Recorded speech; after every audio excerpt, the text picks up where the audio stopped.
8 makapangyarihang salita sa araw na ito. Una, maniwala ka sa sarili mo. Maniwala kang kaya mo at mangyayari ito. Pangalawa, manatiling matatag. Kahit anumang pagsubok yan ay malalagpasan mo.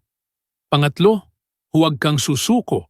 Ang kahit anong maliit na progress araw-araw ay nagiging malaking resulta.